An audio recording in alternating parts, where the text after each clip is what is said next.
રાજ્ય સરકારે public university બિલને અમલી કર્યા બાદ આજે વીર નર્મદ દક્ષિણ ગુજરાત યુનિવર્સિટીમાં સેનેટ સિન્ડિકેટના માળખાનું વિસર્જન કરાયું છે। 15મી વિધાનસભાના ત્રીજા સત્ર એટલે કે ચોમાસુ સત્રના અંતિમ દિવસે રાજ્ય સરકારે ગુજરાત પબ્લિક યુનિવર્સિટીઝ બિલ 2023 ગૃહમાં પસાર કર્યું હતું, જે વિધાનસભાની પસાર થયા બાદ રાજ્યપાલની મંજૂરી માટે મોકલવામાં આવ્યું હતું।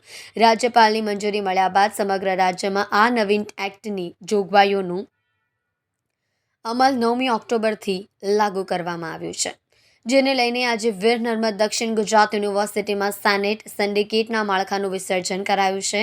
રાજ્યની તમામ યુનિવર્સિટીના વહીવટી માળખા પ્રણાલીમાં મોટા ફેરફારના ભણકારા વાગી રહ્યા હતા, ત્યારે વીર નર્મદ દક્ષિણ ગુજરાત યુનિવર્સિટીમાં પણ ફેરફારને લઈને તરહેની ચર્ચાઓ ચાલી રહી હતી।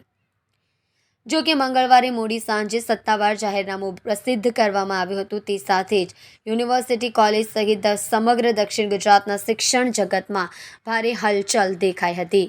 યુનિવર્સિટી એક્ઝિક્યુટિવ કાઉન્સિલની કરેલી જાહેરાતમાં 12 સભ્યો છે।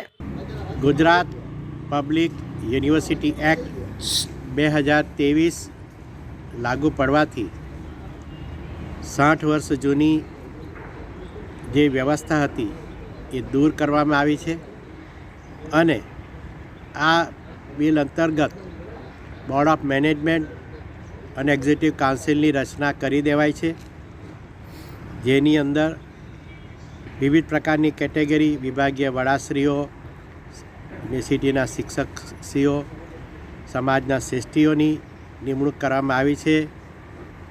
ડૉક્ટર અપૂર્વ દેસાઈજી, डॉक्टर के.सी. पोरिया जी, डॉक्टर राजेंद्र पटेल जी, डॉक्टर जयदीप जी चौधरी जी, डॉक्टर मनीषाबेन पानवाला जी, डॉक्टर ढिम्मर जी અને સમાજના અતિ આદરણીય પ્રતિષ્ઠિત નાગરિકોમાં આદરણીય શ્રી સંજયભાઈ લાપસીવાલાજી, આદરણીય શ્રી ડૉક્ટર કેતનભાઈ દેસાઈજી, ડૉક્ટર મહેન્દ્રસિંહ ચૌહાણજી, ડૉક્ટર કશ્યપસિંહ ખરચિયાજી અને CA સિંઘવી જેવા સમાજના નાગરિકોની અને ડૉક્ટર પારુલબેન વડગામાની આ પસંદગી સમિતિમાં નિમણૂક કરવામાં આવી છે।